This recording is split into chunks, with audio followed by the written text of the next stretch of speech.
સંવંત 1876 વૈશાખ સુધી એકાદશ સવાર સમે ગઢડામાં દાદાના દરબાર વિશ શ્રી વાસુદેવ નારાયણના મંદિરની આગળે ઓટાયો પર ઢોલિયો ઢાળો લીંબ વૃક્ષ તળે સર્વે શ્વેત વસ્ત્રધારી શ્રી હરિ ત્યાં બિરાજિયા સન્મુખ સભા માહી સંત હરિજન આવ્યા. શ્રીજી કહે જેને વૈરાગ્ય હોય રે વળી જેટલી સમજણ સોય રે તે તો વિષય ભોગ પ્રાપ્ત થાવે રે કાતો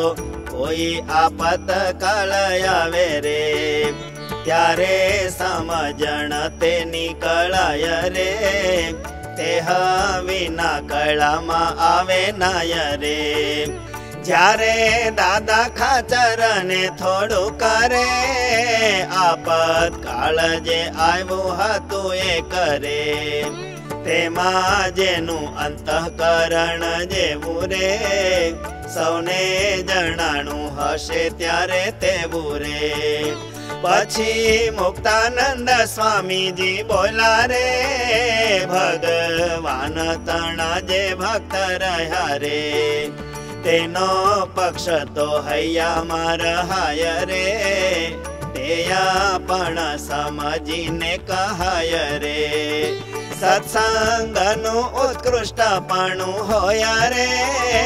ઘણા જીવોને તો સમાસ થાય રે સત્સંગનું અપમાન જો થાય રે કોઈ જીવને સમાસ ન હોય રે માટે હર્ષ શોક જે થઈ આવે રે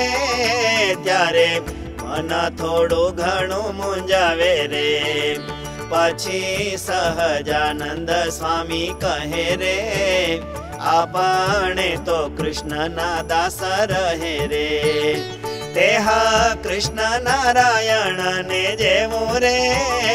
ગમે તેમાં આપણે રાજી રહેવું રે તેહ ભગવાનની ઈચ્છા હશે રે ત્યારે સત્સંગની વૃદ્ધિ થશે રે અને એને ઘટાડવો જો હશે રે સત્સંગ તે બધો ઘટી જશે રે ભગવાન જો હાથીએ બેસાડે રે ત્યાં બેસી રાજી રહેવું આપડે રે અને ગધેડે બેસાડે તો પણ રે ગધે બેસી રાજી રહેવું આપણ રે ભગવાન ચરણારવિંદ વિના રે બીજે ક્યાંય પ્રીતિ રાખવી મના રે એની ઈચ્છાએ સત્સંગ વૃદ્ધિ થાય રે તેવી રીતે આપણ રાજી રહીએ રે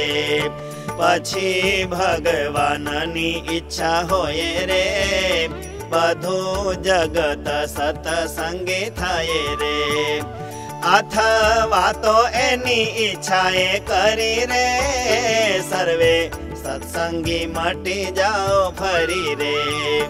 પણ કોઈ રીતે હર્ષ કે શોક રે મન માહી ધારવો નહીં ફોકરે ભગવાનનું રાજ્ય તે મનાય રે વળી એનું કરું જ સર્વે થાય રે વાયુ આધારે ફરે સુકુ પાન રે તેમાં રેવું ભગવાન આધીન રે પછી આનંદે ભજન કરવું રે કોઈ ઉદ્વેગ મન મન લેવું રે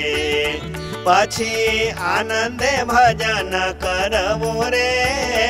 કોઈ ઉદ્વેગ મન મન લેવું રે.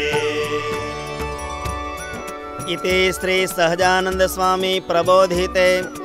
अध्यात्मशास्त्रे श्रीवचनामृत सद्ग्रंथे गड्डा प्रथम प्रकरणे आपत्काले ज्ञान निर्णय नाम चतुस्सप्तितमं वचनामृतम्।